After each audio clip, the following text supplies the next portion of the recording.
Hey everybody, so today we're going to do an unboxing, specs, and information video, measurements, and all that good jazz for the Milwaukee half-inch M12 right angle impact wrench. So please stick around, check out the video, and I'll see you guys there. Thank you for watching.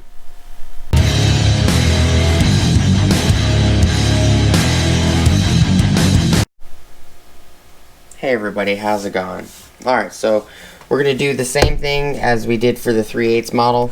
This is the half-inch model. It's an M12 fuel half-inch right angle impact wrench with friction ring 2565-20. Specifications on the bottom, which we are going to test. Probably dry test, not load test. But anvil type is half-inch square with friction ring. Fastening torque 200 foot-pounds. Nut busting torque is 220 foot-pounds. So it does 20 more foot-pounds in reverse than it does forward. Drive control 4-mode with auto shut-off mode and bolt removal mode. RPMs setting 1, I believe, is mode 1 setting 1. 0 to 1550. Mode 2 setting 2 is 0 to 2300 RPMs. Mode 3 or setting 3 is 0 to 3000 RPMs, and mode 4 or setting 4 is 0 to 3000 RPMs. IPMs 0 to 1350 in mode 1 or setting 1. In mode 2 setting 2 is 0 to 2700 IPM.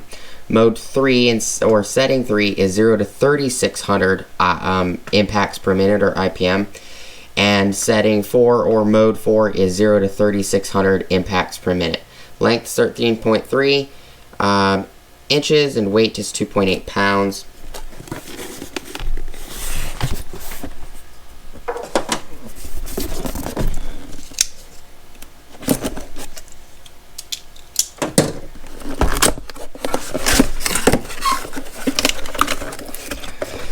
And while we're unboxing it, go ahead and hit that, smash that bell notification icon for me, and click the like on the video. Would be much appreciated. The box is empty. The cardboard back of the box.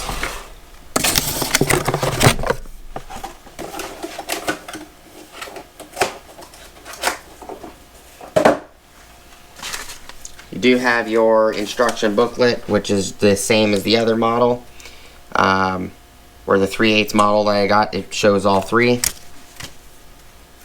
You do have this booklet, which I've stated multiple times before, but I just want to state it again, that you do get an entry in this booklet. Don't just throw this booklet away. You get a 4-tool kit entry. You can scan the code, which I've noticed this captcha code never works half the time, but you can go to milwaukeetool.com/signup. Just put in the tool that you bought, the name of the, or type the tool in. It will pop up an option for you, and then you just put your information in, and you're off to the races you go. You have an entry. This is the entry you usually get in fuel tools, M12 and M18, where it's the 10 tool combo kit. And or free t-shirt, and you get a code at the bottom. That's what I'm covering with my finger. Take the bag off. This is what this guy looks like. It is half-inch model. Looks the same as the 3/8 model. The detent for the forward and reverse and the lockout feels very positive. That is something I like that Milwaukee does over DeWalt, because DeWalt has mushy forward and reverse switches.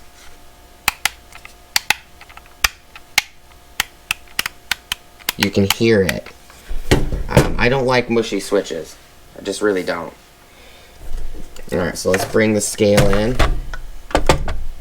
We're going to measure this guy. I'm going to kind of move the camera down so you guys can see. Sorry about that. Alright, so tool is 13 inches and 1/8. It's about correct, 13.3. In length, from the back to the end of the anvil is 2 inches and 7/8 of an inch. Might be slightly over. Back at the back of the handle, widest point of the handle is 2 inches. Oh, no, it's 1 inch and 7/8 of an inch.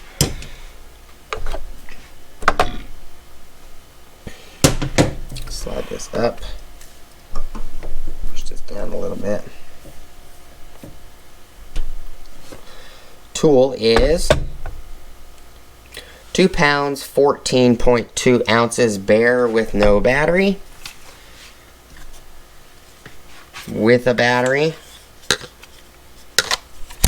With a compact 2. It's 3 pounds, 4.5 ounces. As well as measurement with this battery, it is 13 inches and 7/8 of an inch.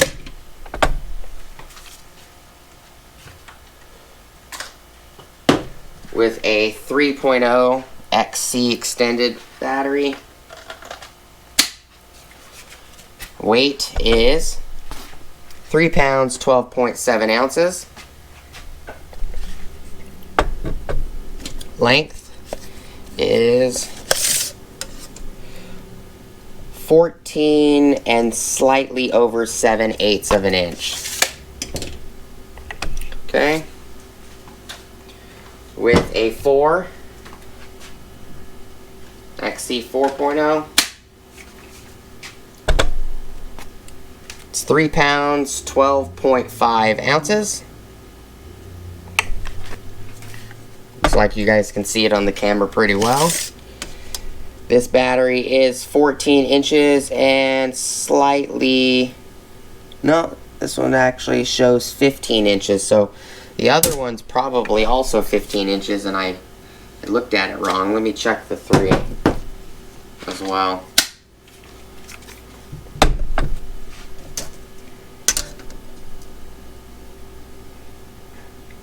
Nope.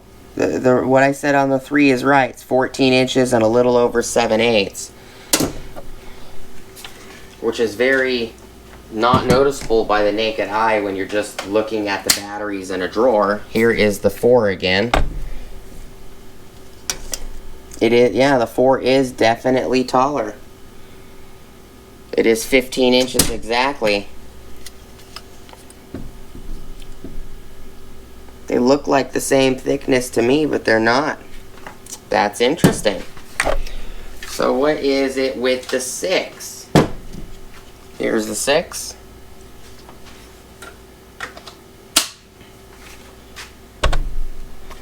It is 3 pounds, 13.3 ounces, definitely heavier than the other ones. With a 6.0, it is 15 inches. Alright.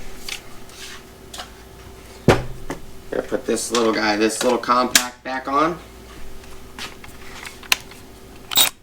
Fuel gauge. Fuel gauge. Sorry about that.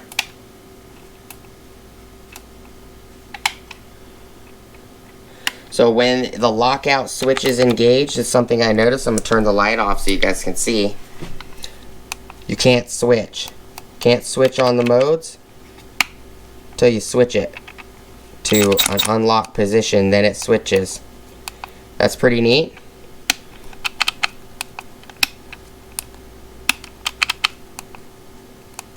So you can't accidentally bump the controls. That's very cool. This is what it sounds like on 1 with the variable speed.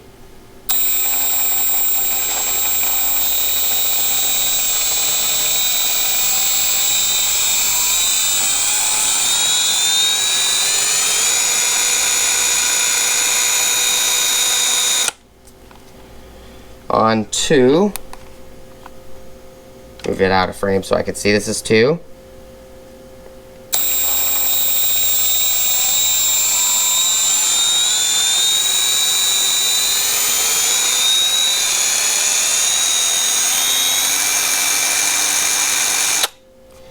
It does stop pretty quick too. I'm going to move it to 3.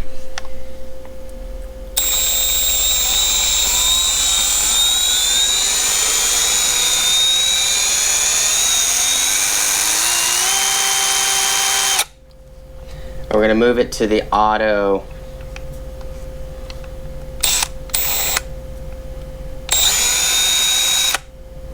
Auto sounds like 1, just like the previous video on the 3/8 model. Here's mode 1.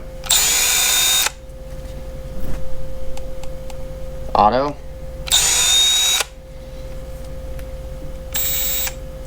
That's forward. This is reverse. Starts out fast, then ramps down. You can hear it.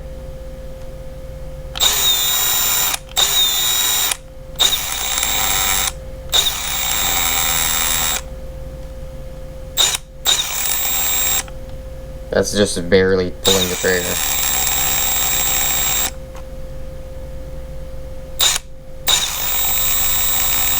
See how it slows down. It does.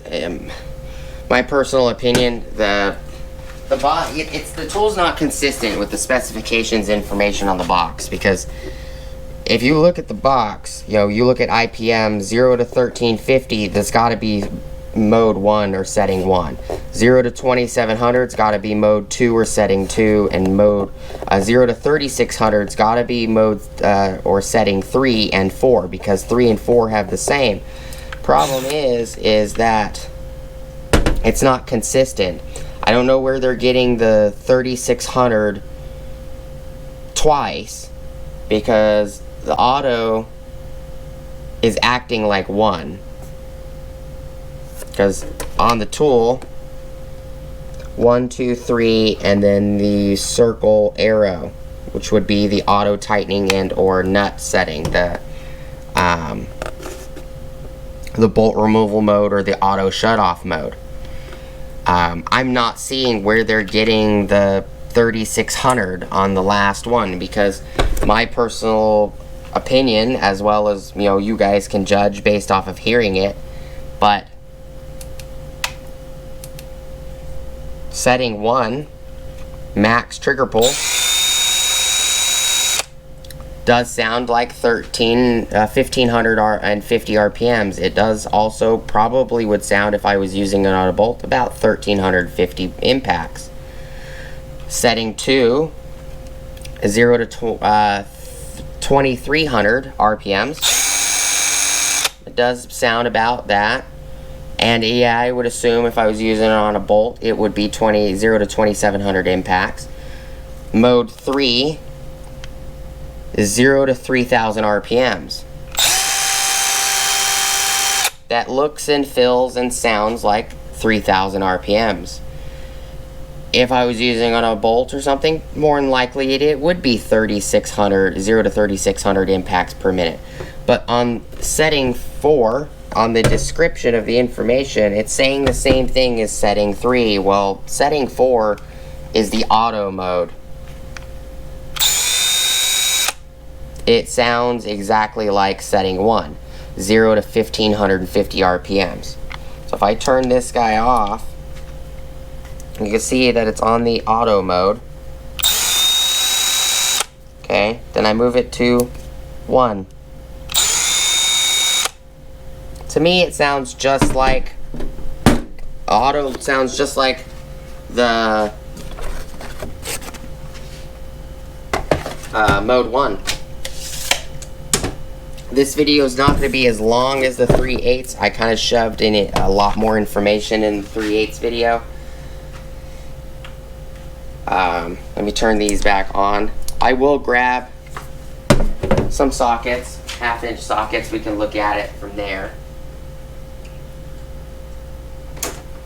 Here's a 24 millimeter. We'll check the anvil, and that's a low profile 24.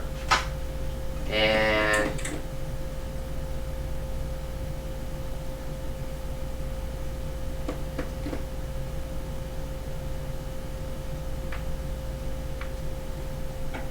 let's see,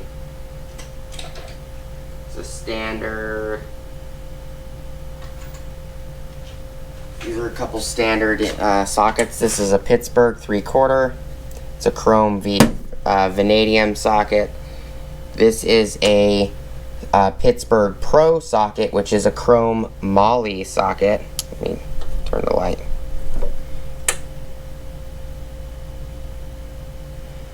That's a medium or regular shallow, and here is a Astro Pneumatic 24mm 1/2" drive Nano socket. And then we'll grab a chrome socket as well. This is a Evercraft 22mm chrome vanadium socket. We'll check the fitment on these sockets. So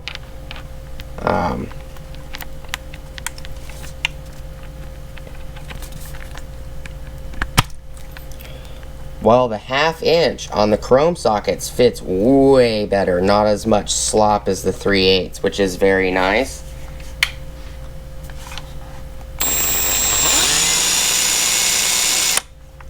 That's mode 1, 2, 3. Auto. That's in reverse. You can hear it ramp down. Okay. It actually fits very nice on the Astro pneumatics. We'll step it up to the next one, which would be a little bit taller socket.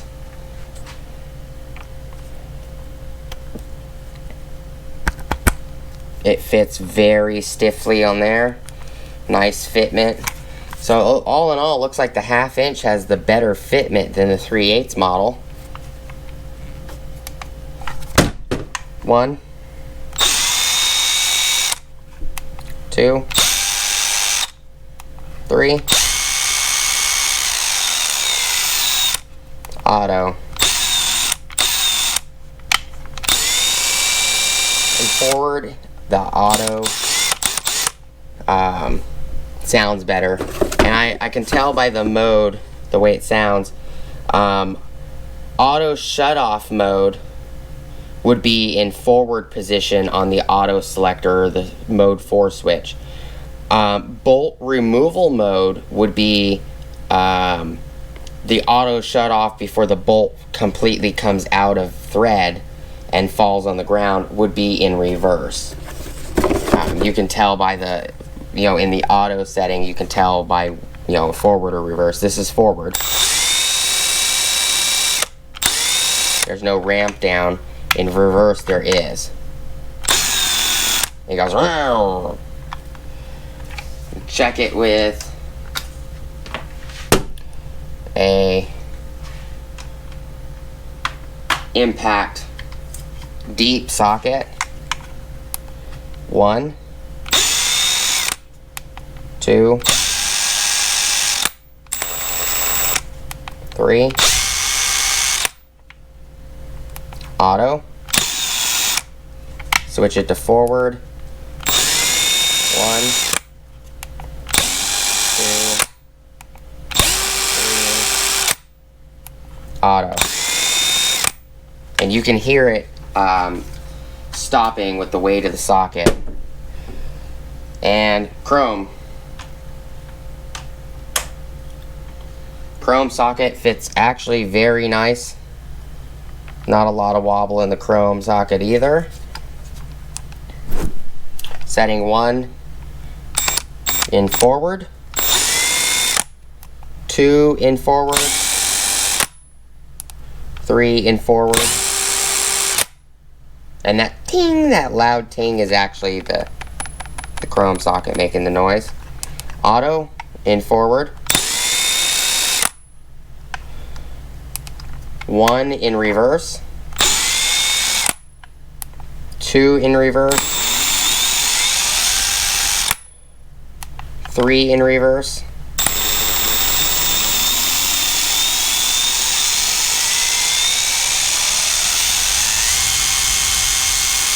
it's wobbling. There's a lot of wobble on that, a lot of vibration, and auto. All in all, for tools that I didn't technically have to pay for because I bought them on a gift card, use them, abuse them, see how they hold up. We'll definitely be using them during videos and using them to give a review and everything down the road. You know, I can't give an opinion on how well they'll work. I kind of wish that the RPMs matched up a little more closely than you know, than the specs on the box. I also do wish that the 1/2 inch model did, you know, 250 foot-pounds. Yeah, I don't understand why basically the 1/2 inch and the 3/8 all specs are identical. The only difference is there's a 3/8 anvil and this one has a 1/2 inch anvil. Milwaukee could have done better on that. They could have made the 1/2 inch model, you know, 350 foot-pound, and the 3/8 model could have been this 220 foot-pound, in my opinion. They could have done all kinds of things. They could have made the RPM slightly different for all the modes on the 3/8 model compared to the 1/2 inch model, because on the Stubbies, for an example, and even the standard fuel ratchets, the anvil, you know, 1/2 inch has higher settings than the 3/8, you know, higher IPM, higher, you know, RPM than the 3/8 model, and the 1/4 inch model has lower RPMs and IPM than the 3/8 model. Same with the ratchets. You know, one thing that irritates the crap out of me though is that these, they give you the option of a 1/2 inch and a 3/8 model. No 1/4 inch option. This would be useful in a 1/4 inch option for them really hard to get to places, you know, under bumpers and stuff like that. And, you know, my gripe about no 1/4 inch model for this is kind of the same as the gripe with the extended ratchets. You know, the extended reach fuel ratchets, you get a 1/4 inch and a 3/8 model, but no 1/2 inch. Where in this guy, you get a 1/2 inch and a 3/8 model, no 1/4 inch. I mean, you gave us, for the standard fuel ratchets, you gave us a 1/2 inch, 3/8, and 1/4 inch. For the old brushed ratchets, the fuel ratchets were an upgrade because you got a 1/4 inch and a 3/8, no 1/2 inch. So when they brought out the fuel standard ratchets, you got a 1/4 inch, 3/8, and a 1/2 inch. So it was an upgrade. When they brought out the Stubby, you got a 1/4 inch, 3/8, and a 1/2 inch. Excuse me. I don't understand why some of these tools they give you, you know, one of them's missing. You know, the extended reach ratchet, I for 1/4 inch and 3/8, yeah, not bad. But it would have been great to have a 1/2 inch. Some of us, we buy a lot of 1/2 inch sockets because that's what we use the most. You know, and you can't use certain sizes without an extension or a reducer or a you know, a socket that physically expands the size from, you know, 3/8 to a 1/2 inch, which adds length. Then on top of it adding length, it also adds torque loss and everything else. It would have been nice if they would have provided the extended reach ratchet in a 1/2 inch model, just like it would have been nice if they provided this guy in a 1/4 inch model, because sometimes you need this kind of power, but you need it in you need to use the compactness of the tool, and putting a reducer on it to go from, you know, a 3/8 to a 1/4 inch and then put the socket on it, it just makes the tool way longer than it needs to be. You know, just my complaints. If Milwaukee sees the video, I really hope you take some of this feedback, you know, as a mechanic. It's annoying. You know, the extended reach ratchets, there should have been a 1/2 inch model, and for these right angle impacts, there should have been a 1/4 inch model. But hopefully you guys enjoyed the demonstration and everything. Hope information was helpful. Please like, comment, and subscribe.